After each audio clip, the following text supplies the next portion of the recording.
বিসমিল্লাহির রহমানির রহিম।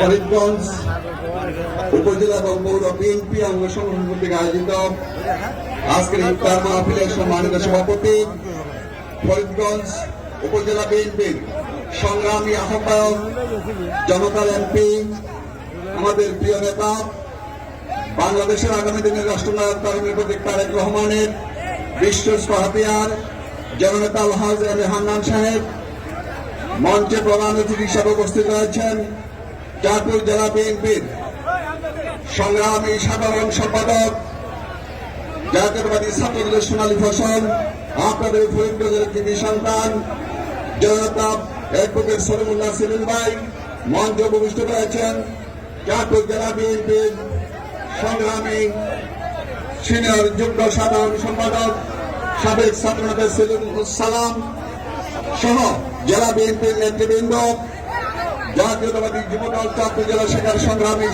সহ সভাপতি সরোয়ার গাজী, যুগ্ম সম্পাদক কমল পাটোয়ারি সহ যুবদল ছাত্রদল অঙ্গ সংগঠনের নেতৃবৃন্দের সবাইকে বাংলাদেশ জাতীয়তাবাদী যুবদল চাঁদপুর জেলা শাখার পক্ষ থেকে রক্তবী শুভেচ্ছা অভিনন্দন জানাচ্ছি। প্রিয় যুবদলের ভাইরা, বক্তব্য দেব না, আপনাদের উদ্দেশ্যে বলতে চাই, আমাদের নেতা তারেক রহমান জাতীয়তাবাদী যুবদলকে নির্দেশনা দিয়েছেন, আমরা সারা বাংলাদেশে একটি সাম্য এবং মানবিক সমাজ গঠন করব। সেই সাম্য এবং মানবিক সমাজ গঠন করতে জাতীয়তাবাদী যুবদলেরা জনসাধারণের পাশে থেকে জনসাধারণের জন্য কাজ করতে হবে। জনসাধারণের পাশে থেকে তাকে তাদের দুঃখ দুর্দশা দূর করতে হবে।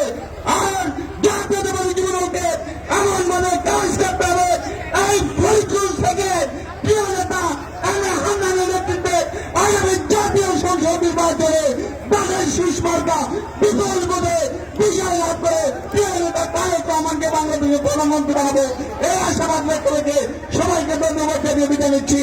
আল্লাহ হাফেজ। বাংলাদেশ জিন্দাবাদ, বাংলাদেশ জাতীয়তাবাদী যুব জিন্দাবাদ, তারুণ্যের প্রতীক তারেক রহমান জিন্দাবাদ জিন্দাবাদ।